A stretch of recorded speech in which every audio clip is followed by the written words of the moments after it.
Is this thing on? No, literally. Hi there, and welcome once again, everybody. We have been delayed for almost 10 minutes because of a Windows update, and I am quite literally using Jamie's laptop instead. Yeah, it seems like about 15 minutes before we were scheduled to go live, I suddenly saw that wonderful swirly screen on my laptop, which is still going, by the way. Getting Windows ready. Don't turn off your computer. Joy. So I'm waiting and waiting and waiting. And finally, 1 minute before, Jamie says, "You want to use my laptop?" And I could see I have no choice. So I've spent the last several minutes trying to get it to work. In which case, got to sign into Google on a new laptop. Oh, you got to verify it. Oh, and then you got to do the app on your phone. Oh, and by the way, I ended up accidentally verifying her account for this live. So I can go live now. Oi, have I whined enough yet? Oh, are you gonna be okay? Yeah, exactly. You gotta make it. Let me check a couple of these comments right? here. That should be interesting. Okay. Then, oh yeah. Trouble got his head stuck in the thing. Oh, trouble stuck. He's got his head stuck in the. Well, not exactly. He's doing something silly. He's so weird. Okay. Well, anyway, at least thank you, James McLaughlin, for letting me know that you can hear me, because you say, I call it the spinning wheel of death. Yeah, I know. Yeah, that's actually a really good description. Meanwhile, Scotty is climbing all over the chairs there. Okay, now, at last, down to business. Oh my God. Yeah. Hi there. Sorry, guys. I'm Well, so sick. oh, she's still sick. Anyway, welcome once again, finally, to Cast Iron Wednesday, where every Wednesday, as if possible, I do a video, live YouTube live video. Why? Because it's fun. It really is a lot of fun, and thank you very much to everybody for showing up. I mean, yeah, we call it Cast Iron Wednesday because this is a something of a tradition that on many YouTube cooking channels to do some cast iron on Wednesday, and so as a result, here we are. And not only is it Cast Iron Wednesday, it is 3 days before Christmas. Yay! Which means, of course, everybody is running around at this point trying to finish all their preparations and at work, at home, and who knows what else. And so, of course, everybody is all stressed and upset. And what is Trouble doing now? I don't know. He's standing. Look how tall he is. He's huge. Yeah, you're not kidding. He is huge. And so everybody is really stressed out at this particular time of year. I haven't done no shopping. Yeah. Well, fortunately, we can go online. We don't really have to worry about it. Yeah. So that's one reason why, as I said, tonight, really, everybody can just kick back, and we're going to relax for about an hour or so and just have some fun. Well, cooking in cast iron. What else can I say? So, and likewise as well, Merry Christmas to everybody for Jim 44 and Granny Graham and Shadow Walker XM and Richard Scott, Christine Borgatti, Khalil Hero, if I'm reading that right, JD Hive 4. Hello to the regulars who do show up here every week. Hi, Trouble. And to new folks who have been kind enough to show up here as well. So, speaking of which, I've been trying to get in touch with a couple of the regulars on this channel. I managed to get in touch with Terry Sinchef and Papa Dan. I need to ask for a message or an email, please, from Pegtooth and William Hurt. If you could contact me when you can. So, yeah, exactly. I am having trouble here. So, okay. But having said that, I guess let's get down into having some fun because, well, what can I say? Again, I mean, hey, you can call it a cast iron Christmas. For a lot of people, it really is a cast iron Christmas. I mean, naturally, not only, of course, is cast iron a great gift to give and receive for Christmas. I mean, of course, what can you say? It's like we've got all our cooking to do, and cast iron certainly helps. So that's why it's so much fun. And yeah, Christmas does have a lot to do with cast iron, and likewise the other way around. I mean, what can I say? If I can just turn you around, for instance, and take a look at one of the many cast iron things available. that people are putting on their Christmas shopping lists or giving away as stocking stuffers, such as you've seen these probably, the Star Wars cast iron skillets that they've had in the at Walmart for the last couple of years. This, in fact, is one I got last year, and oh, I didn't even have a chance to give it. So it's actually still in the box at this point. This is the one that makes two cookies, and I did an unboxing video of that. Funny thing, in fact, I did an unboxing video of these Star Wars skillets last year, and the cookies were terrible. At which point, then we took these pans and we made some pretty good pancakes with them. And you know, funny thing happened. This year, we've got the Star Wars skillets that are no longer come with cookie mix. Instead, they come with pancake mix. Oh, really? Yes, actually, it says so right here on the box. Mandalorian, the child baking skillet with pancake mix. Really? Makes 4 pancakes. So yeah, I know. You know, if I was egotistical, I might think, gee, do you think? But nah. I mean, no, this channel is not big enough to have that kind of an effect, especially on Star Wars. So, but nonetheless, that's only one of many stocking stuffers, as you know, that they have available. And they've really expanded on those cast iron, those tiny little cast iron pans, which are Asian made, yes. Nonetheless, I mean, as you know, they still have those $5 Walmart cookie skillets, for instance, which I did a video on those a couple of years ago as well. They've expanded those Walmart cookie skillets now to larger size cookie skillets that are about 8 inches or so, still very thin nonetheless. And they also have some square cast iron skillets now in which they have dip, you know, like cracker dip and chip dip. So, but while we're at it, let's see. Hi again, Dave Fullerton. Happy holidays, and thanks for, and to yeah, Jamie and the cats. Thanks for bringing them on. Yeah. 4 pancakes, that's enough for me. Yeah, well, of course, you consider the size of the pancake that you can make in this thing. In fact, give me a second. I'm going to dig out a number 3 vintage skillet here. Oh, clang, clang, clang. Yeah, I know it. Ugh. Actually, I should show this thing off too. Yeah, that helps. Anyway, here is a typical number 3 size Birmingham Stove and Range Red Mountain skillet, which, as everybody knows, is somewhat more than 6 or 6.5 inches in diameter. Well, it is actually much larger than this Star Wars skillet. And so when you figure you're talking 4 of these, yeah, we're thinking more like 1.5 normal size pancakes for most people. So, so really, of course, what can you say? You get what you pay for. What else can you say about that? So, and besides, it is still fun, and also, of course, besides the Star Wars figures, it may inspire folks to well, try cooking in cast iron for the first time. And Jim McLaughlin. I always do my holiday meat roasting in my huge butter pat skillet. Oh yeah, you've got a butter pat. Well, congratulations on that. Yeah, and those.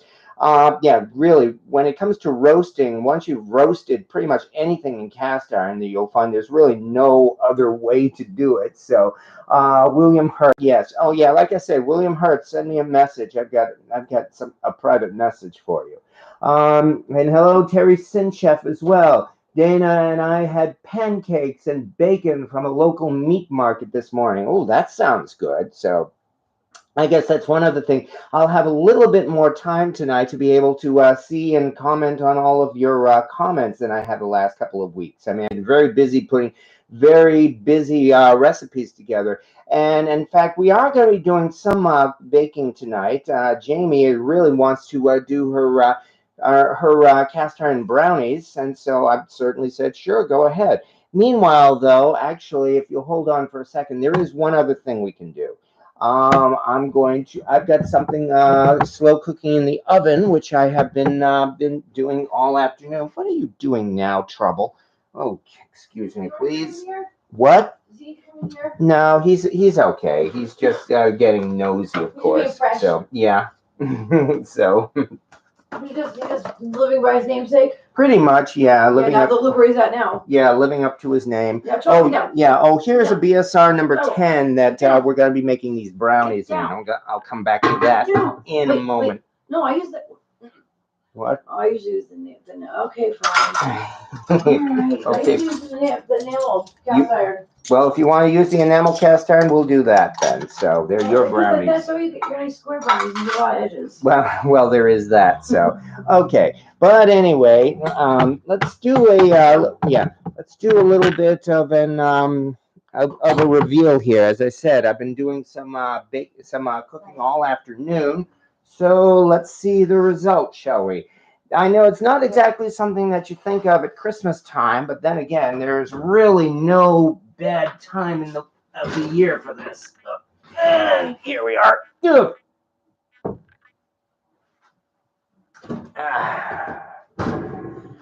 Oh yeah, here again is our large cast iron, enameled cast iron Dutch oven, by the way, which has, as you can see, a different design. This one does not have a handle on the top. Whoops, don't bump that, shall we? I did show that, I think it was just last week, though. All you have to do, by the way, to lift it is we simply move this to the side, and what do we have? What do we have? We've got a pot of Boston baked beans. Yeah. Yeah, if you want to come and take a look at this, I think you will be rather... Starving, stop it. Well, that's one word for it. I've been snowing shit all day. Yeah. Stuff all day. Yeah. Sorry. I've got to find a place Oh, yeah, look at that. Simply set this aside. Nice. Hopefully that will do. Nice. I'm not filming. What? Okay, no. No, I'm not filming. No, not at all. So there we go. This is a recipe I've been very proud to do, and this is not just Boston baked beans, but Boston baked pork and beans. So it's one way to help keep the place warm too. As you know, just have the oven going all day. Yeah, this is drafty off the apartment. Yeah, these things definitely look like they're done. That's for sure. So. Mental health matters. I use those as spoon rests. I bought a mini skillet with individual cookie mix for that sole purpose. And yeah, based on the quality of that cookie mix, I think you did the right thing too. So spoon rest, I could have had a V8. You could, or you could have had these.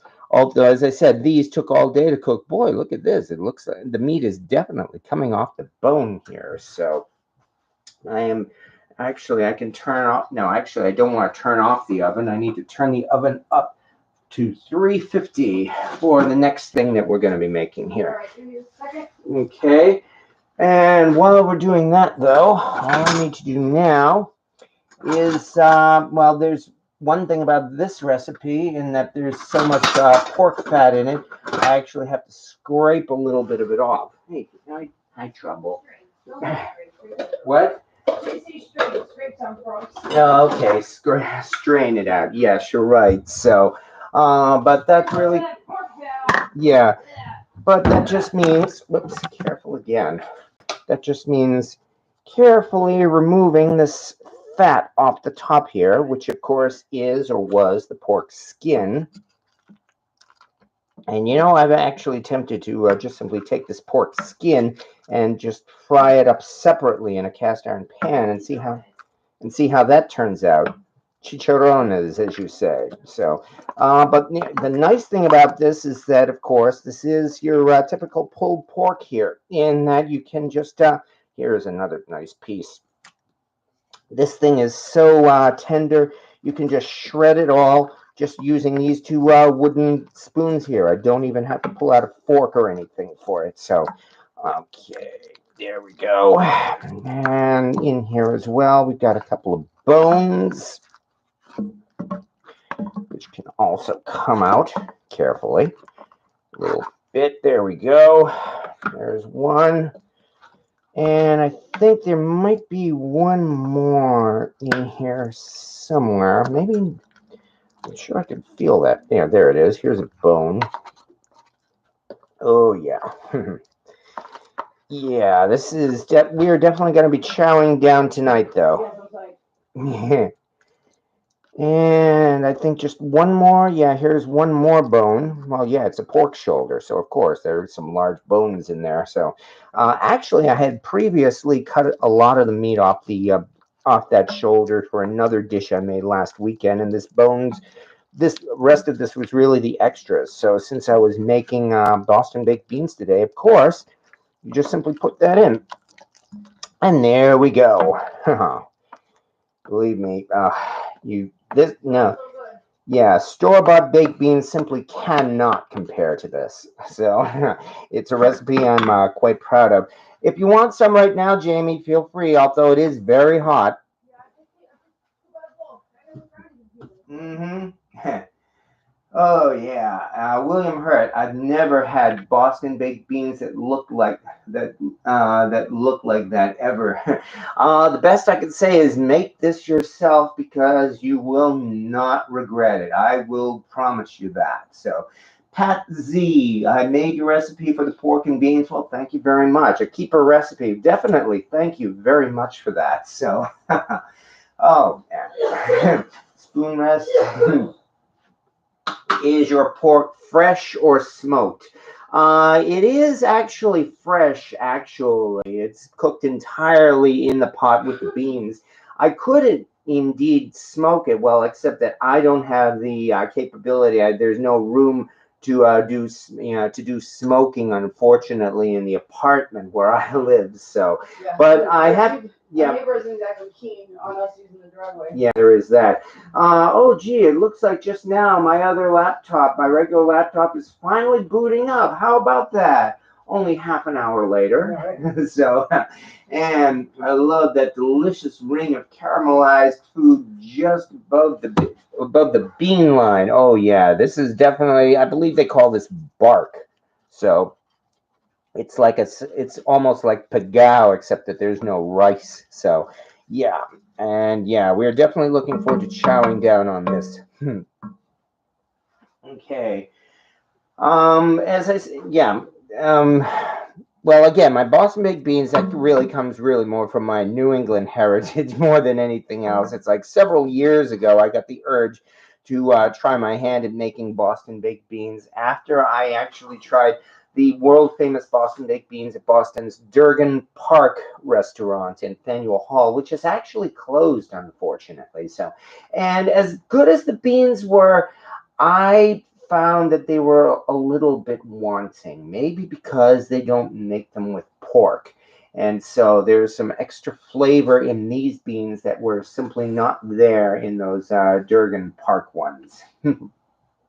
And I've been actually tweaking this recipe for several years. My family pretty much complained about how the beans would not soften. And so I came up with ways around that, including doing a saltwater brine of the beans rather than a regular freshwater brine. But nonetheless, I mean, there we go with part one here. So, um, uh, yeah, so I mean, yeah, as I said, I know Boston baked beans may not exactly be traditional for Christmas, but then again, there's really no bad time of year for them, if you ask me. So they keep the place warm, and they certainly keep our bellies warm as well. So that, of course, is part one. Because after this, now we got to what we have to work on the dessert. Yeah, beans are good for the heart. Yes, actually, and we've been experiencing that already too. So, All right. You all ready? right, all right, okay, Jamie. I think I need a bowl because I usually do the dry ingredients in one and then switch them over. But Oh, sorry, I got it. you mean a bowl like this? Yeah. Okay. A big bowl I mix them into. All right. All right. Okay, well, Jamie, meanwhile, as again, she as well wants to put on a show for us, and yes, that will definitely include cast iron. In that we are going to be having some dessert for these beans, and that is going to be brownies, and not just any brownies, but I guess you could say the best brownies ever.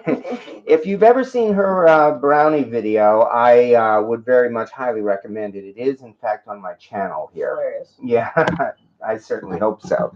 So I just need to move over a little bit, and I need to find a place to put this safely. Let me move this over. That's not going to work, is it? I will move this over here. Get chocolate chips. I'm sorry? Chocolate chips. No, rather than chocolate chip. No, because that doesn't work because that stuff's too soft. It's too soft? Yeah, because it's gonna be too okay. liquidy. You use chocolate chips because it's Okay. come back. You know what I mean? Well, we do have Shoot. Okay. Well, we do have chocolate chips, Yeah, so yeah. okay. All right. Ooh, this is still too hot. All right. Fortunately, the sink was dry, so okay. We'll just move this to the side, and then we're moving on to part 2. And as always, thank you for your patience here while we move over carefully. Oh yeah, I can take care of that. And we've got these bones to move, which I'll also do. Trouble. Oh man, Trouble is really definitely living up to his name tonight. And having done that, it's time now to move over to oh, you want me to do this? Yeah. Okay. So like 30 seconds at a time? Yeah. Yep. All right. So what is this? It's a cup of butter in there? Okay. Yes, I melted a cup of butter and it's been cooling as well. So. All right. Measuring cup. Measuring cups, I put them all out right I know, but here. I'm going to pour it into this one. Okay. So I can see where a cup is at. All right. Hold on, folks. Let me catch my bearings here. Do some of the sink. Actually, I don't want that.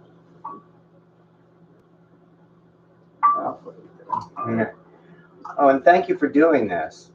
No problem. I was going to refine the butter, but yeah, sorry. All right. So hold on a second. Let me just catch my bearings, guys. It's been a while since I made them. So it's a cup of butter. 2 tablespoons of oil here. All right, 2 oil.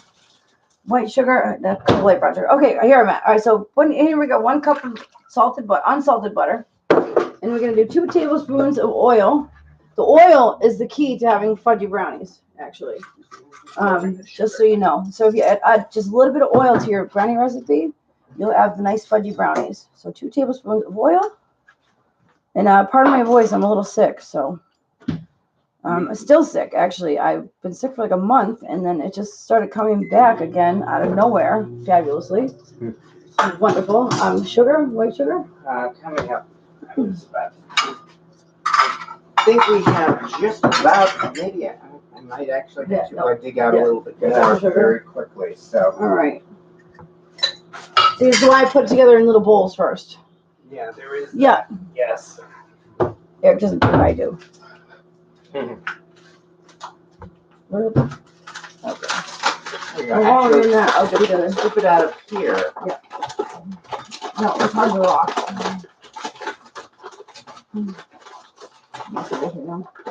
No. Pour it in here, please. Okay, coming up. Sorry, guys. My first time on camera, and what? Yeah, great. Sorry, the sugar must have gotten moist a little bit. All right. There we go. Not good. All right. Well, 1 cup of sugar, and then we have where is it? It's 1 1/4 cups of sugar, white sugar. This is why I have it out and ready already. I said mix it in bowls. 1 1/4 cups of sugar, and then 1 cup of brown sugar. Where's the brown sugar? See, this is. I thought everything was out already. Okay. Well, the eggs and butter are. There we are. How much brown sugar? A cup. Here. A cup of brown sugar? Yeah. I think there should be just enough in there. Hopefully. Here we go again. That's why I put it together ahead of time. All right, there we go. Brown sugar? A cup or half a cup? This is half a cup. Okay. Then that means. No, look at the. Okay, all right. Okay, I did use it. Okay. Yeah, that's fine. You did fine. All right.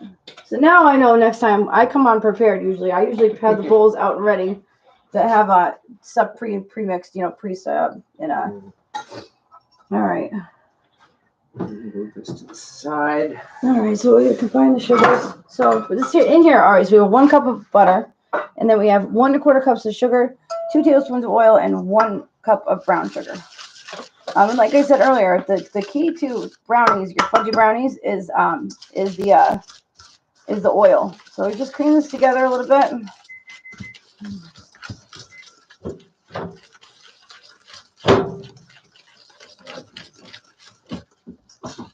Into this, I'm going to add, because the sugar is all lumpy. That's great.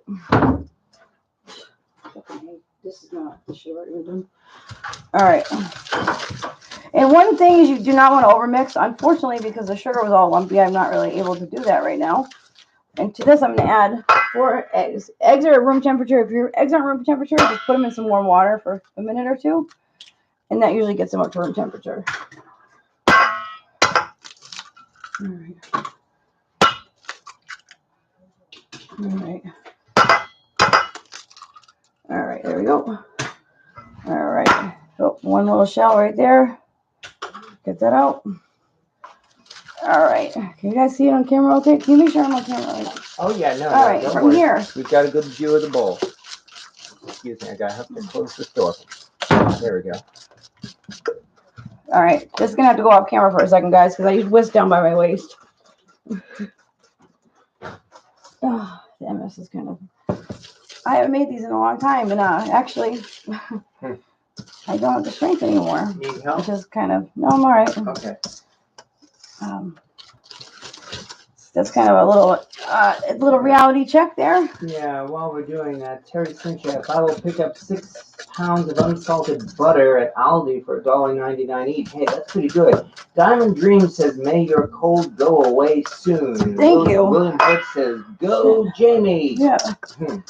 All right, now there's all our wet ingredients. All right.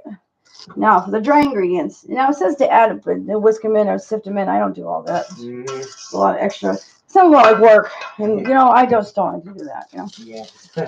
All right, so you'll find this recipe. I'm telling you, is the best. It's light and it's fluffy. It's great. You get that crackly top.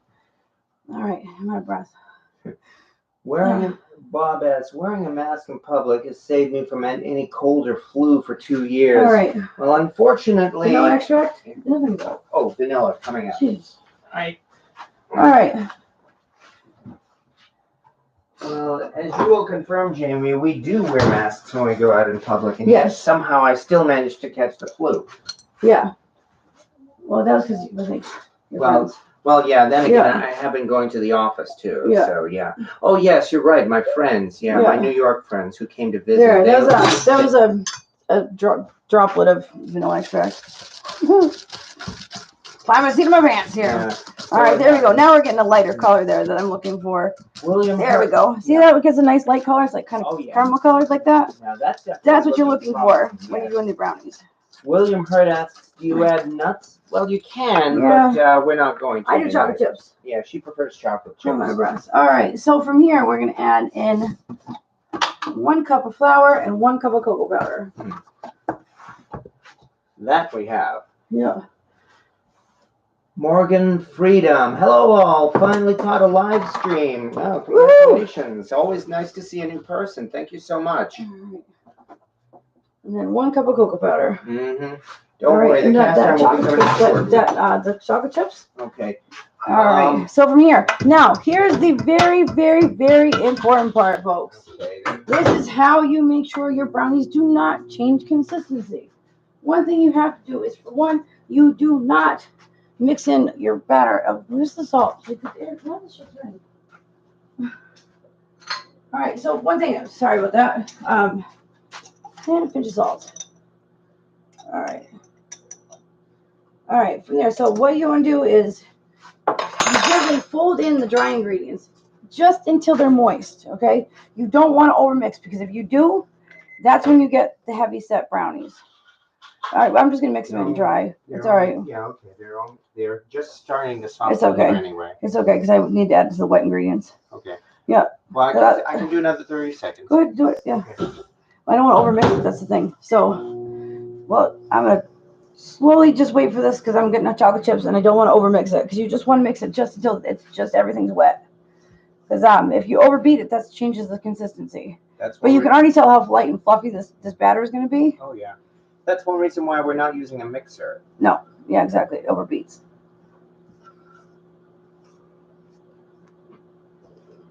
Just enough so that they're just barely combined.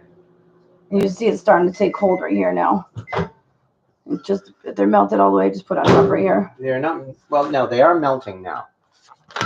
Chocolate chips. There you go. Yeah. That's definitely melted. Yeah. In fact, I think that's the consistency you wanted. No, I wanted it melted, but it'll be good. Yeah, it'll be fine. All right, see, now we're coming. Now we're starting to have it just in. It's starting to incorporate. You wanted this. Look at that. Oh yeah, see that? So you're just gonna mix it just until it incorporates. And I'm telling you, these. If you have not tried the brownie recipe yet, please, if next time you make brownies, please, please, please, please, go and try this recipe. You will not be disappointed at all. See how it's nice and light and fluffy? Oh goodness, so good. Sorry, folks, I get a little tired. MS is it's a little tough on your body. My arm's getting too super tired, Eric. Well, if you want me to take over, I will certainly do so. I was unincorporated. Pretty much, you just got to grease the pan. Okay, that's what I'm doing right now. All right, so now I'm done mixing it. See a few more dry spots of cocoa, but it'll wet. Then what? So you want to grease the pan? Okay, yeah. All right. So you see that? Look at that. Yeah. This stuff is so light and it's fluffy. You can tell by the consistency of it, but see, it holds its shape and everything. I'm telling you, you'll not be disappointed to try this brownie recipe. Okay. And you'll see when they come out of the oven, they have a nice crackly top. Look at that. Well, when you're ready, you can step aside and read some of these comments. They are saying things about what you are doing right now. Okay. And you'll want to see this. Okay. All right. I can't hear. Sorry. I'm just sitting down right now. Here we go. I can't hold it anymore here. My hands are dead. I got it. Okay. Anyway, you want to take a look at some of these comments. Okay. Looks like the color and almost like the texture of caramel sauce. Oh yeah, when you mix the wet ingredients together, it's exactly what you want to look for. You want to look like a light, like dulce de leche color, like a light caramel color. Sorry guys, I'm still sick.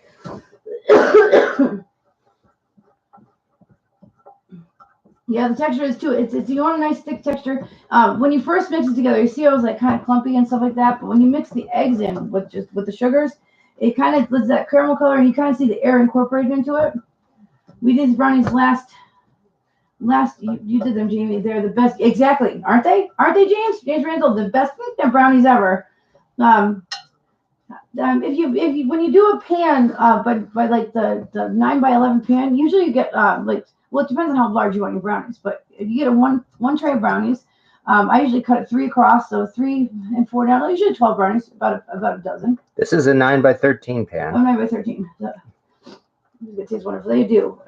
Bruno Jeans, whatever, I can't pronounce the last names. Apologize. I can already feel this is going to taste wonderful. Diamond Dreams now looks fudgy, like the icing, delicious. It does look like icing. Terry Sinchef, I like brown sugar, so substitute brown sugar for more white sugar. Make chocolate soup. Actually, I've done it with more brown sugar than the white sugar, and this is actually the best combination I've come up with. When you do too much of the brown sugar, it really, because the way the oil, when you add the oil in, it too moist. It sends it too moist. And it doesn't. They don't come together. Well. So this is the between the ratio. This is the best ratio that I've come up with so far. I think this pan is good and greased. All right. Yeah. So there. So yes. All right. All right. Well, if you need to take a breather. Oops. Yeah. Look at that. Look at that. Look at that, nice and thick. Look at that. Ooh. And I good luck not tasting better. Oh my gosh, so perfect.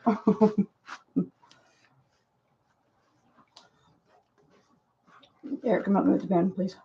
The bowl, so I don't drop it. Got it. Thank you. Yeah, we can make the rest of them. Okay. Oh gosh, somebody's just gonna have to lift the bowl. Oh no! Whoever would do that? All right.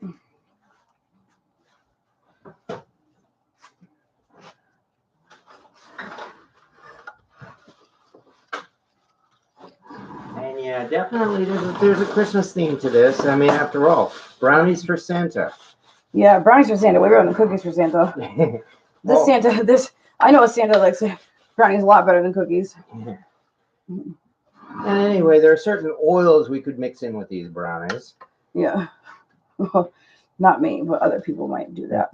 Speaking of which, did you maybe want to top this with the hazelnut? But not right now. Maybe afterwards we can do that. Okay. Yeah. So, cause I was thinking about it. So, what would happen? Because we bought this hazelnut spread that we were going to put in it, but the reason I was looking at the consistency of it, and just like using too much brown sugar, because it says it doesn't solidify back up. I was worried that they wouldn't actually solidify back up. So I'll actually play around using I'll actually do the brownie recipe and I'll try to play with it so you can actually add Nutella to add some of the moisture, but I want to make sure that it will still bake. All right, there we go. Wait till you see the crackly top that comes out on top of these. Oh, yeah. Look at that. And somebody says, Nice and pretty. What you really need is skin on top of the brownies. Yeah, the crackly top. You'll see that's exactly what this brownie recipe gives you. And it's because of the oil. There we go. All right. Do you want to put it in the oven or shall I? I can't. My hands. I can't. My understand. hands will drop it. I understand. I can't feel. I can't feel Okay. Well, you did what you set out to do. I know. Accomplishment. Exactly. So. So just so you guys know, I have MS, and I can't feel my hands right now. So my hands are completely numb. They have no feeling. So that was especially hard because I don't know how hard to hold things. Because like your touch, you hold things is hard by touch. You know what I mean? So you can feel it by touching stuff how hard you need to hold stuff. So right now it's just muscle memory doing it. But yeah, so that was an accomplishment for me right there. Congratulations. Uh-huh.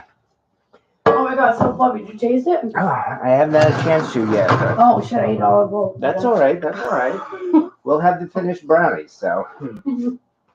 I thought you'd have. Oh, here's some right here. Try it. All right, I'll try a little bit. Mm-hmm. Oh, did I twist your arm? Yeah, you forced me to have some of the batter. It's so fluffy. And it's not as fluffy as before, and I did mix it a little bit too much, but. Well, no, that's true. Usually it's fluffier. But I tried. I did okay. I did all right, I think. Yeah. You guys think I did okay? Yeah. Papa Dan says, "Hello, everybody. I'm home now." Papa Dan, you just missed me making brownies. Well, he can watch the rerun. Papa Dan, you missed me making brownies. He did say beforehand that he was actually out driving and he was going to be late. Oh, well, I wish you would have told me. I would have waited. All right. See farther. The batter is perfecto. Great dish to bake in. That enamel pan is great to bake in. Mm-hmm. Now I'm gonna try some of these baked beans. Oh yeah. Yeah. Now you can relax. Yeah. So. Oh, Papa Dan, it sucks. I wish you saw me making brownies. Yeah, Bob asks, sorry to hear about MS. Hope you can keep it in remission. Yeah, actually, I'm doing okay so far. There's this wonderful shot. It's called Ocrevus. I have it twice a year, and that actually has been keeping me in remission. All right. I do have episodes of my hands pretty frequently though. So, but actually, I haven't had an episode of my hips in a year. And congratulations doing it. Yeah. So yes. Yeah. So, Papa Dan watched on his smartphone. Oh, you did see it? Yes. Yay! Let's try the beans while the brownies bake. That's what I'm doing right now. They're a little bit hot for me. Yeah. I can't trust temperature. Mm-hmm. Oh my God, it's so good. What was that? Oh my God, it's so good. Now try it, like. All right, I'll try a little bit. Okay. They're hot. They're super hot. You just go right in there, huh? Just go for it. Just, no, nothing. Oh no, that is fine, Jesus. Definitely. So, so anyway, not bad.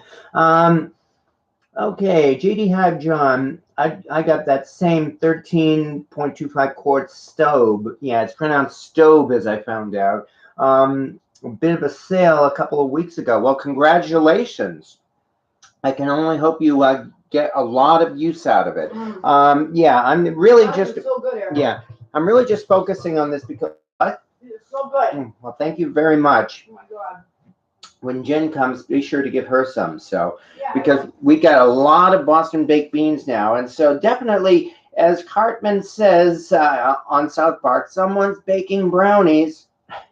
And boy, I guess you could say that's certainly the truth. So, See Farther says, Could you make pintos or some kind of beans in that dish in the oven? How long would it take? Well, yeah, basically just that. I put this here. I put this in focus largely because it's here on the counter on the stove top right now. This is actually going to be part of my next project, which I'm thinking of finally doing on Christmas Eve, since I actually have the day off from work, and that will be panettone. Panettone. Sorry. As for what a big enamel pot like this has to do with baking bread, namely panettone, well, actually, let me explain that to you. This is an idea I had, and I really want to put this into practice, especially because, you know, there's one thing about panettone, as you know. That is a type of bread that rises for a long time. In fact, you rise it over the course of 3 days, although you can probably condense it over several hours, and that's really what I intend to do. But you have to rise the dough 3 times to make that particular bread. But the thing about panettone is you have to rise it in a warm place. And my apartment, unfortunately, is not as warm as it should be. As I found out last year when I tried making panettone, it did not rise, and I ended up with a big lump of really thick football type dough. Tasty dough. We still baked it, but it did not rise at all. And so I've had the idea, I'm going to put this here, this big, huge pot on the stove, and just put it at its lowest setting, no more than maybe 1, or the low setting on the stove top, and use that for raising the dough here. A few days ago, I tested that, and it seems, yeah, I put some dry rice inside this pot and measured the temperature with it with the um, yeah, with the thermometer, with the set to low, and it took a good 3 or 4 hours for the temperature of that rice, dry rice, not liquid, to reach maybe about 95 degrees or so. So that means there's plenty of time to rise bread and yeast in a pot like this. It is definitely not going to go over the needed temperature. So this is essentially going to be my proofing pot, among other things. Which I guess I should say as well. Well, yeah, I mean, what in the world can you use? Why in the world do you need a big, huge cast iron pot like that? Well, there's another reason for you: proofing bread. Not only can you make enormous stews in this thing. I mean, when I make pasta sauce, believe me, this is the pot I reach for instance. I have also used this as well for steaming, especially steaming Christmas puddings or even New England brown bread, because this thing is big enough that you can easily put a steaming basket on the inside. And there you go. So this thing is really fantastic for doing things like that. I'll be using it for proofing bread. You can use it for steaming, as well as yeah, and of course you could even roast in this. So this is another good reason to own a big cast iron pot. The nice thing about this is actually enameled, and one reason why I like stove is that they enamel their pans on the inside as well, in a dark color, not a light color, so that if this thing ever becomes stained, well, we'll never notice it. So again, all I can say is congratulations, JD Hive, for that. So who on the face of this planet doesn't love brownies? Yeah. JD Hive also says, are you making a traditional 3-day hanging upside down panettone? Well, I'm going to try making it a traditional 1-day hanging upside down panettone. In that I've got the, show one other thing. I got some panettone molds. You know, these paper things. Let me back this up a little bit. These paper things that I bought online from Amazon. And as a matter of fact, as far as baking these, well, here comes the cast iron again. Here is a Lodge 8-inch Dutch oven. And look at that. Perfect fit. So yeah, that means I'll be able to just simply put the panettone in here and bake it in this. So I am definitely looking forward to spending Christmas Eve doing some baking like that. Here, let's get a good look at this again. And where are you storing all of this large cast iron? Well, Bob, as some folks know, I actually happen to have a rack. Yeah, so as to where my cast iron is being stored, there's your answer. So yeah, that is the rack that you see in the background whenever I do my videos there. The Dutch ovens are on the bottom shelf, in fact. You can use it like a camp Dutch oven. I've done that with no ill effect on a smaller blue stove. No rust camp Dutch oven. Well, there is that. Of course, there's always the risk of damaging it if I were to take it outdoors. So before my stove came in, I was using a Le Creuset enamel cast iron pot. Got a lot of use out of that and did take it camping, in fact. So Bruno Diniz, panettone is wonderful. Here in Brazil, it's probably one of the most traditional Christmas foods, mostly due to the huge number of Italians and descendants we have in here. Oh, yeah, well, it was because I was living in a Brazilian neighborhood that I discovered panettone. So the thing is with panettone, folks who do not know it, especially, your typical Americans who grew up just simply, in regular places like New York City or going to the mall or the like, they pass by panettone whenever they see it at the store. Like, for instance, Walmart, my local Walmart here, has got a huge stock of panettone, and it's selling them for $3 each. You better believe we've gotten a couple already. People are passing by it. Why? Because when you look at it, the first thing they think is, it's fruitcake. But if you've ever had panettone, believe me, this ain't no fruitcake. So, and even though Jamie loves fruitcake, she fell in love with panettone when she tried it. Oh, God. The first year I had like 10 of them. Yeah, the first year she had like 10 of them. So. I'm kidding. I'm not joking either. Mm-hmm. They went on clearance, and yeah, Hmm. they bought 7 of them for me. Yeah. Peg tooth. I usually watch the reruns, but we'll definitely have to this week. So. And William Herb, the dark enamel seems to be more non-stick as well. Yeah, I think this is one of those trade secrets. It's proprietary, or one of those things that are trademarked by Stove in that they don't tell you how they do the inside enamel on their pots, which I guess is one reason why they sell these things at such an incredibly high price. That's the other thing, though. These things can be expensive. Every so often, you do manage to find them on sale, though, and that's kind of how I managed to accomplish this. Although I also cashed in some Bitcoin for it, too, so that certainly helped. Interesting point, William Hurd. I had not considered that. Hmm. And well, at this point as well, we are just keeping an eye on the brownies. But I mean, despite all this, as I said, really, the idea here was was really to just relax and prepare for Christmas. And in a way, I guess you could say we are, because after all, slow cooking really does not take a lot of effort, not with these Boston baked beans. And I can only thank Jamie again as well for doing the brownies.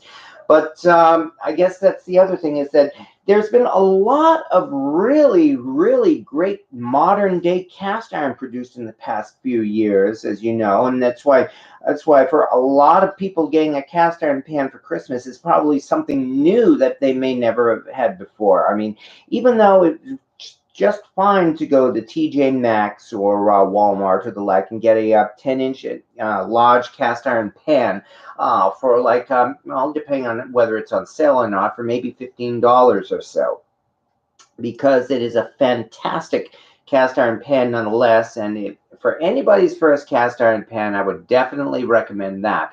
The Lodge 10-inch skillet. I mean, it's nearly indestructible. It's technically disposable in that if you somehow manage to damage it, maybe taking it camping or something like that, that's really not that big a deal, although it's very hard to damage it. So Bruno Diniz. In fact, numbers of the Italian government say that Brazil has the largest Italian population outside of Italy, and I don't doubt that.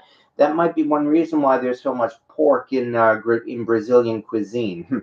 I grew up with Italian heritage. I had myself a typical Italian grandmother, so and because of her, I grew up eating naturally a lot of Italian food, especially pasta and homemade meatballs. So very familiar with that. And yet, unfortunately, as I found out the hard way, even though I came from an Italian family, members of my family, even my sorry to say, grandparents and great aunts and all that, they were not the greatest cooks. They knew a few dishes and could make them very well, like pasta sauce, for instance. But I never had panettone, for instance, until I discovered it myself just a few years ago. So, but well, all I can do is try to catch up.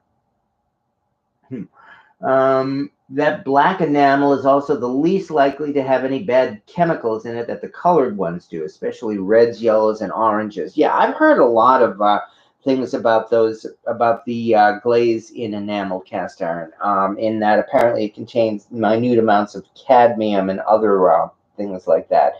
I am still not worried at all about that as far as daily use is concerned. As you can see, for instance, this Lodge pan here, it does have colored red, even though it's colored white on the inside. Notice it's only the outside as well that is that actually has the color on it, and that's why the amount. It is also as well covered by a glaze too.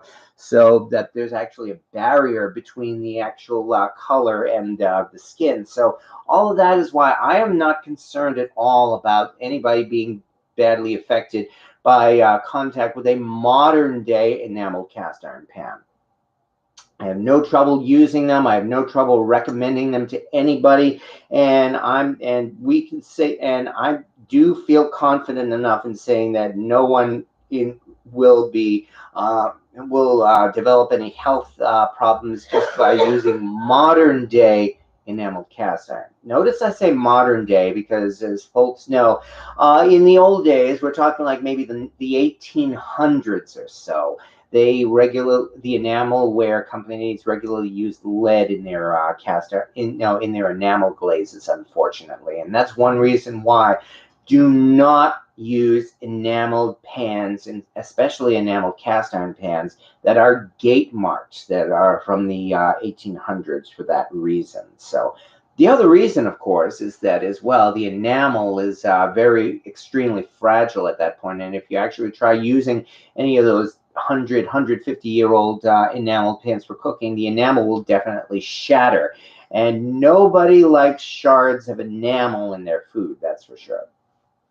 I've been researching, trying to find the time when they pretty much removed enamel from the glazes in enamelware as enamel cookware, and the best I can tell is it seems to have happened somewhere around the early 20th century.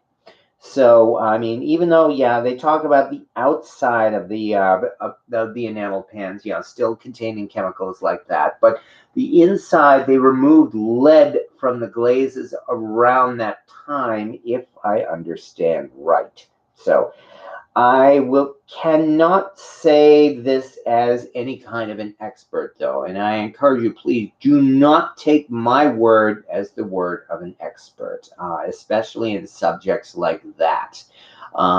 This is one of those subjects that I guess you could say is under investigation still.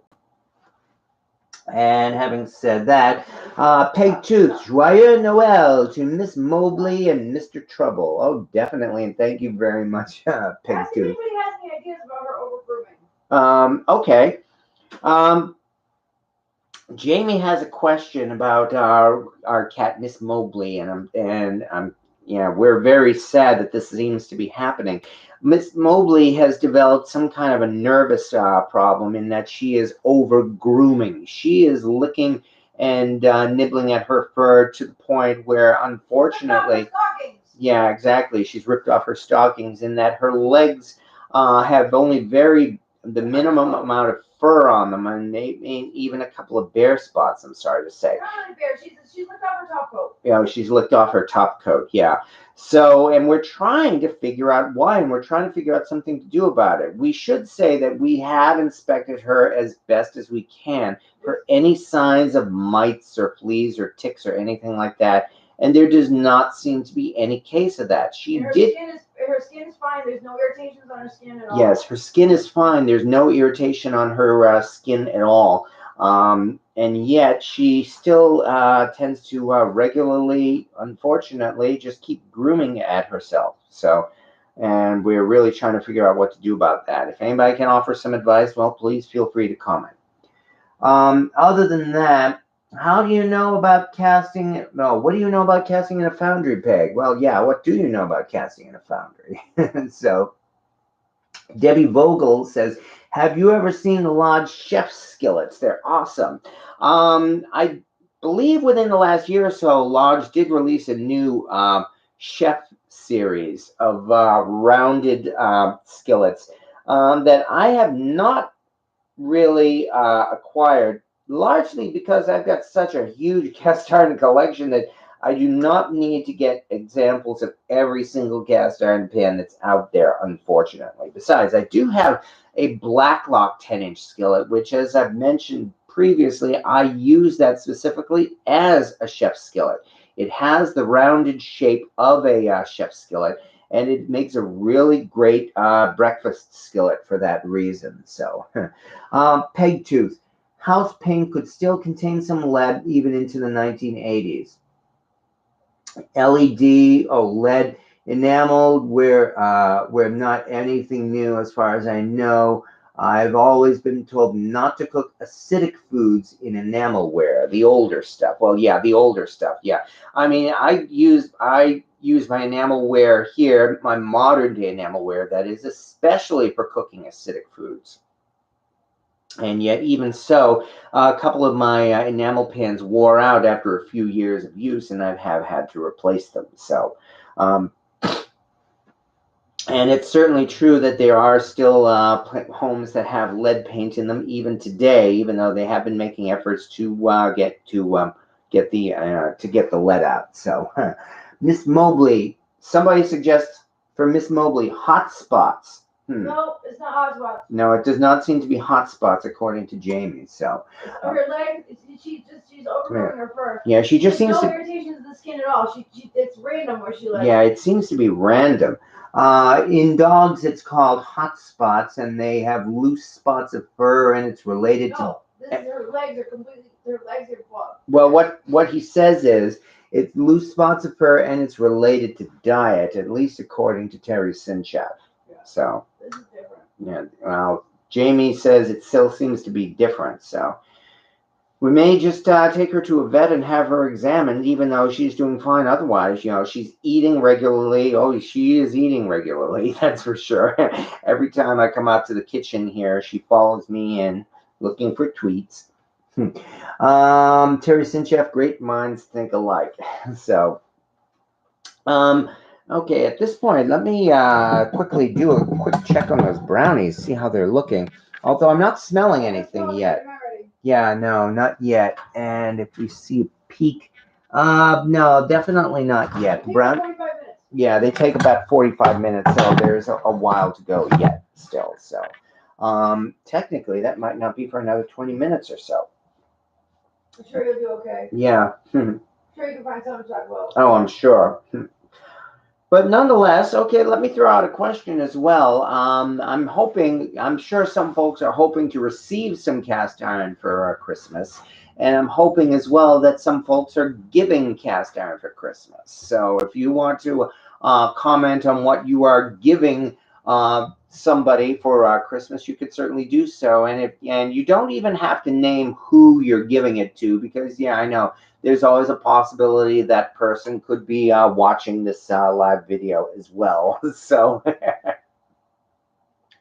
I do know that I've offered to my friend Mama Bear the opportunity to cook her Christmas pernil, her roasted pork shoulder, in that aluminum Wagner roaster that I restored, and I'm certainly looking forward to that. I also have a couple of friends who I have sent for Christmas the new Lodge Rosie the Riveter skillet. As a reminder as well that this year Lodge produced a new skillet with Rosie the Riveter on it. It's not the Made in America skillet from last year. This one is a skillet with an image of Rosie the Riveter and even her famous slogan, "We can do it," on the bottom of the pan. And it's easy to see if you go to Lodge's website. So, it's 3 days before Christmas, and so it's not likely that you can order it in time for Christmas. But hey, there is always the thing of those inevitable gift cards that everybody is going to be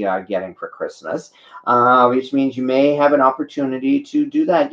I only thought of this at this very second. I wonder if Lodge has gift cards for its own website or the Lodge stores, even maybe or electronic gift cards that you could still order now and supply to anybody as presents. I do not want any more cast iron for Christmas because as you've seen my rack, I've got an enormous collection, unfortunately, that I'm doing my best to try to make use of. I have received some wonderful cast iron gifts for Christmas and otherwise. I mean, I can definitely credit, for instance, Jeff Rogers, the culinary fanatic. He's the one who sent me a Finex 12-inch skillet the year they were made, in fact, back in 2014. Good grief, it's been 7 years. Well, I still have that Finex and I'm still using it. He also sent me, and I'm very flattered to have this as well, the Solid Technics big skillet, the big, huge 13 inch, well, no, more like 30 centimeter round skillet. And I'm very proud to own that one, not only because it's a wonderful cast iron pan, but because Solid Technics discontinued their cast iron production maybe a couple of years after that. And so that means anybody who owns cast iron from Solid Technics, you've got yourself a rare collector's item now. If Solid Technics remains successful, which I hope they do, then you can have some real collector's value on that. But me, I'm just happy to have those. And while we're saying that, Peg Tooth William, cast iron bank collectors can recognize the surface finish with age and quality of sand in casting. Mental health matters. My local dollar store had Betty Crocker gingerbread and Christmas tree shaped cast iron skillets. Oh, yes, nice. Perfect for a stocking stuffer. Totally impractical to use. Oh, tell me about it. Yes. Well, it's hard to say. If you end up with a stack of those little tiny skillets, for instance, then you can indeed get some use out of them, by making multiple tiny cookies in them, for instance. And besides, you never know what you're going to come across. I mean, for instance, about 3 years ago now, I came across this at TJ Maxx. Or Marshall as well, the same thing, I know. I was browsing through there, I think in fact it was even tonight, like about 3 days before Christmas. And I came across this and it was $5. So yeah, you better believe I had to grab this, even though it is completely impractical. I do use it as a baking pan. I can make some nice shaped, cornbread or little mini cakes or the like in this, and yet I really don't have much other use for it. And furthermore, I only have one of these because that was the only one that was there. Since then, I have been looking through every every Marshalls and TJ Maxx. I always try to keep an eye out for something unusual that they might have there, and I have not yet seen any more of these, unfortunately. So, yeah, what can you say? I mean, yes, these things are really stocking stuffers, but the appeal to them, I don't know, not just because it looks pretty, but I guess because it's so unique, owning something that that not a lot of people have, and that's, I guess, well, in a way, something to be proud of. So, which again comes down to what are you giving for Christmas, for instance. There's a lot of vintage cast iron out there that people can give as presents, and I have done so myself. I mean, heck, remember just a couple of weeks ago, we had that giveaway of that vintage cast iron cake pan. And it turned out one of the regulars on this channel, in fact, Sam Cook, turned out to be the winner of that. Oh, yeah, I mentioned it. I posted a video about that. You remember, I did the initial drawing, and a name that I had not seen before, but who was in fact here on this channel, posted the secret word, turned out to be the winner. And that person never claimed his prize. He never emailed me, which means he never got the announcement notification, which means that he did not subscribe to this channel. And that was one of the rules of this contest, of the giveaways I've been doing. You should subscribe to this channel, as well as posting the secret word in the chat. And all of that is really for exactly reasons like that, so that, so as to discourage the prize going to a fly-by-night person who we may never hear from again. So... And mental health matters, perfect for dips for a party or something. Oh yeah, definitely. I could fill that little pan with dip, and I'm looking forward to it. Shadow Walker XM, hey Papa, should have said hi. Trying to listen, work, and follow the chat at the same time.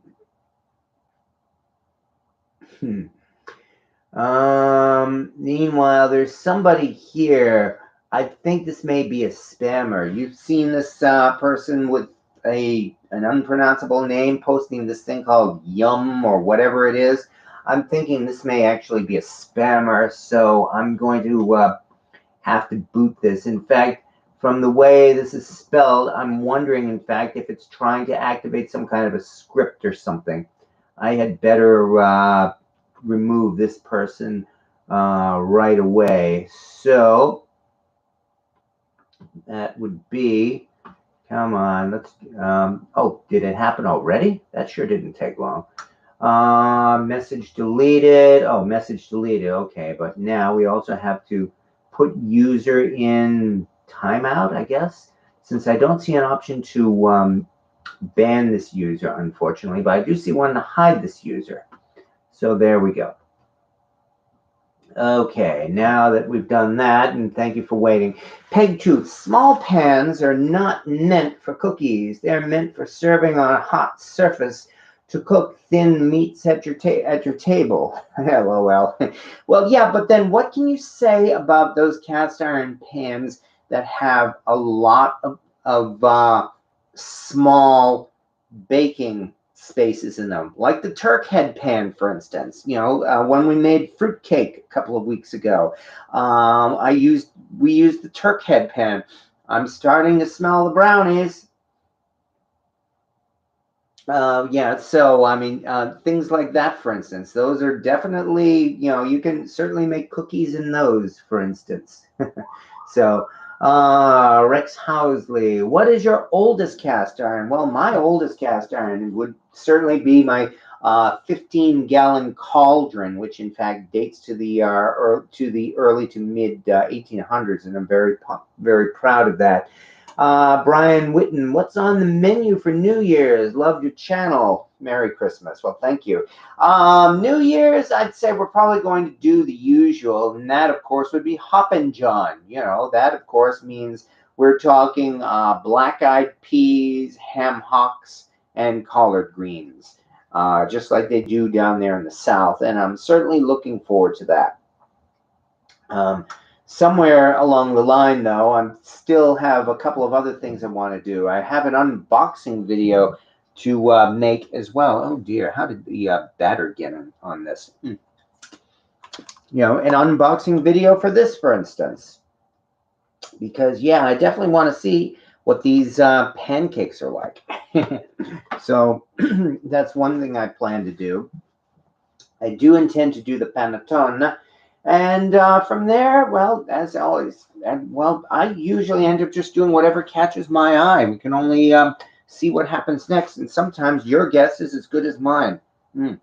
Oh yeah, this brownie batter is something else, that's for sure. Oh yeah. um, okay, but let me see. I hope it's the right size to cook for one person, says One Pan Man. Taken nearly a year, but managed to find 1960s Lodge number 8 and number 10 Dutch ovens, and BSR Century number 8 Dutch oven plus Lodge number 10 skillet. Nice. Well, congratulations for that. Restored and going to family members. They look better than mine. It figures.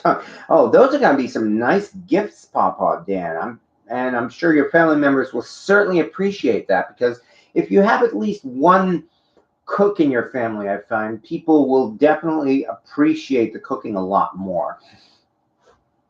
So that certainly makes it worth it. Yeah, I have sent out a couple of things as gifts as well.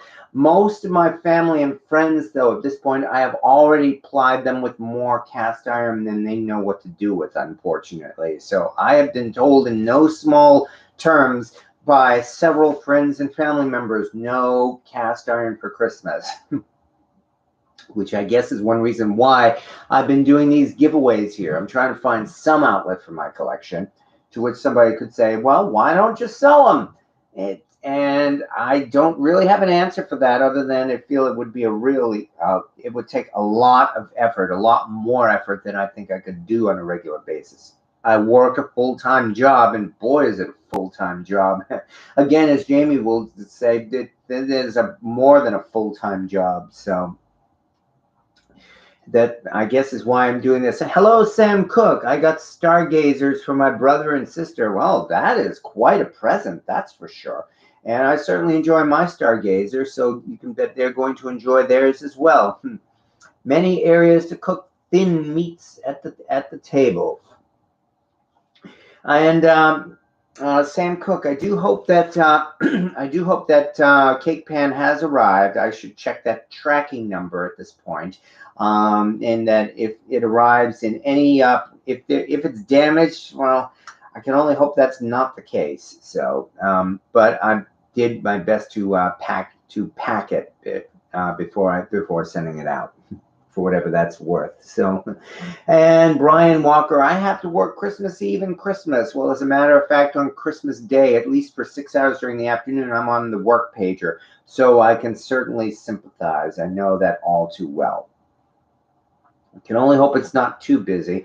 Depending on your job, I suppose. It's hard to say whether or not you can, how bad that is to work on Christmas. In the early 90s, I was working at a movie theater.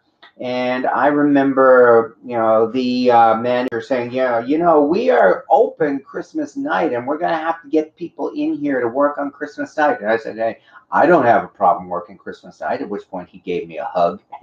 But my point is that Christmas night, you figure, all the Christmas stuff is all done. You've done the gifts, you've done the family visits, you've done everything like that. So, hey, why not go into work at that evening and get holiday pay in addition? So that wasn't so bad. Papa, why do we always give away the best stuff? Well, to be fair, I don't give away the best stuff. I have been keeping what I think is the best stuff. And the result is this huge collection I have. So the stuff I'm getting rid of is what I don't consider to be the best stuff, although I'm still quite proud of its quality nonetheless. So, I mean, I gave away that cast iron cake pan, and I'm very proud of that cast iron cake pan. I hope anyway, that was a really nice gift. Yeah, I gave it away because I really did not have a use for it, because I had the Lodge fluted cake pan, and I acquired another cast iron cake pan. So I'm really not regretting giving it away.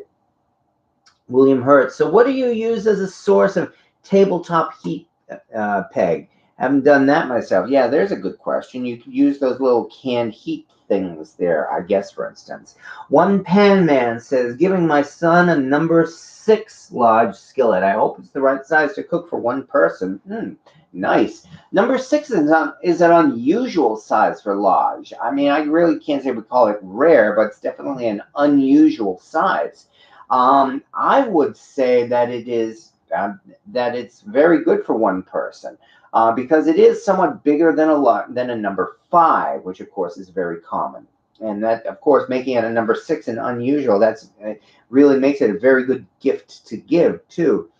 Sam Cook, the tracking says it should arrive tomorrow. Well, congratulations then, and I can only hope you enjoy it. I mean, I know you had commented, Sam, that while you haven't done a lot of baking, in the first place, well, I hope this does inspire you to bake. In the second place, there is nothing wrong with using store-bought cake mixes, and that if you want to get, it's big enough that I would advise using 2 boxes of cake mix rather than 1. But if you want to use it that way for baking, please feel free to do so. And also a reminder, you know how a lot of people have been using bundt pans to roast chickens. So you may even want to give that a consideration. Terry Sinchef, I always get holidays off, but never get paid for those days. My employer can be a real slave driver. Well, my condolences, Terry. That's all I can say about that. I mean, I am lucky enough to get holiday pay, which is nice. On the downside, it does mean that, as I said, I am committed to occasionally doing things like having to work on holidays. So, and that's how it goes. JD, I like going back to your old videos. Well, thank you.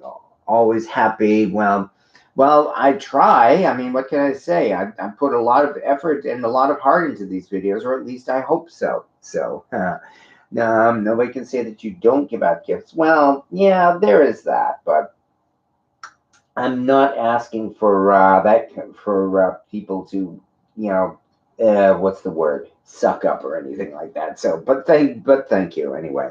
Definitely inspiring. And Terry Sinchef, I'm self-employed. Well, congratulations and my condolences, because of course that means you're married to your job and you're working pretty much 24/7, unfortunately. So, but I can only hope you are getting by.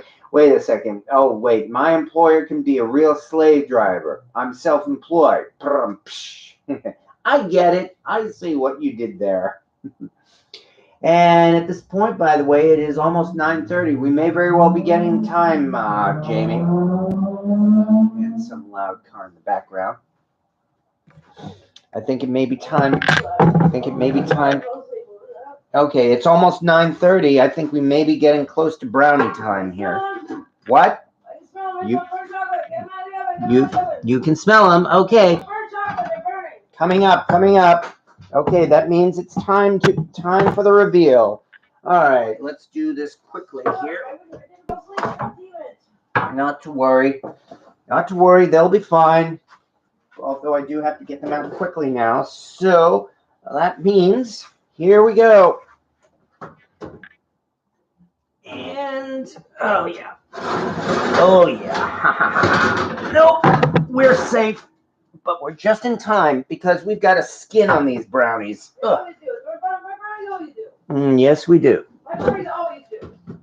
It's the oil. Mm-hmm. It's the oil and it's the room temperature eggs. Mm-hmm. You have to do the teaspoons of oil does with the fudginess, and then the room temperature eggs is what does the crackly top.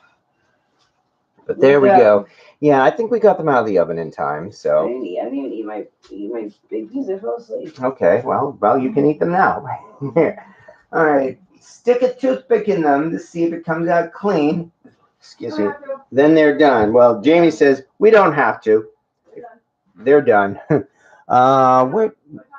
Yeah. Besides, the toothpicks seem to be missing. Did somebody? Oh, here they are. They're so fudgy, they're damn. Yeah, good point. As she says, they are so fudgy, they might still, give a residue. So the toothpick test, but we'll try it. But the toothpick test may not necessarily work. Although I'd say this is looking pretty good. Plus, when you can smell it. Yeah, exactly. Although Jamie's real rule is when you can smell them, they're done. And is it not true though? Oh, definitely. So, Bruno, I was about to ask if the brownies were ready. Well, there we go. Anyway, so these are the best beet beet brownies ever. And boy, they certainly smell like it too. Cleaning each other. Oh. And Peg Tooth, the cool thing about an oil-based or broth-based fondue is you get to cook while you sit and everybody chats. Don't like that I did when I was 7. I actually touched the fondue fork to my upper lip, my lower lip. Oh yeah, I'm sure. I hope the scar healed. Jamie, Christopher O'Meara says, Jamie knows her stuff. Yes, she does. Yep. Whose lips do I hear smacking? Inquiring minds want to know. I'm telling you, try the recipe. Yes, exactly. It is so simple, so easy. Yeah, the recipe is very easy, and we do indeed encourage you to try it, because imagine making these brownies and leaving them out for Santa. I'm sure Santa will appreciate that. Might even give some to his reindeer, perhaps. Or, of course, you could always put together some magic reindeer food, too. So, okay, I take it that you only did it that one time. Well, nonetheless, though, we are running by on time. So, the best I could say, though, is again the real intent tonight was, in fact, for everybody to relax and spend some time talking about cast iron, and I very much appreciate that. So, of course, next week is going to be the week after Christmas, and I'm sure a lot of people will have some loot to show off, and I very much encourage you to do so. Post if you get cast iron or the like, post some pictures, whether it's on the Cast Iron Cooking group on Facebook, or come to my Facebook page, or even your own social media. I mean, it's the 21st century. I mean, that your pages, whatever they are there for you to show off, and I'd like to see your loot as well. So definitely looking forward to it. If nothing else, tonight at least has not been as hectic as the last couple of weeks, and I appreciate that. But most of all, though, I do appreciate everybody who has shown up here for these lives. So that really is what makes this fun more than anything else. And I can only say yet again, thank you very much for that. And seeing as how we're getting on in this time here, despite the fact that we were delayed tonight, and besides, I have to give Jamie back her laptop too. So, especially since my laptop finally finished its Windows updates. Well, gee, I don't know. Maybe I'll go on there and do another live video. Okay. But once again, though, I can only thank everybody for showing up, and thank you very much. And especially I hope you enjoy yourselves, both here on this live and on my channel, and really just in general. Because hey, again, it's the holidays. It's Christmas. We've already had Hanukkah. We've also had the solstice, and basically, it's the holidays, whether it's Yuletide or New Year's or who knows what other holidays there are. This is the time of year when everybody is meant to be celebrating and having fun. So I guess that's really the best way to end all this, and that is to simply say, have fun, everybody. Enjoy yourselves, and especially have a good evening. And I'll see you all next Wednesday. Happy holidays, everybody. Happy holidays, everyone.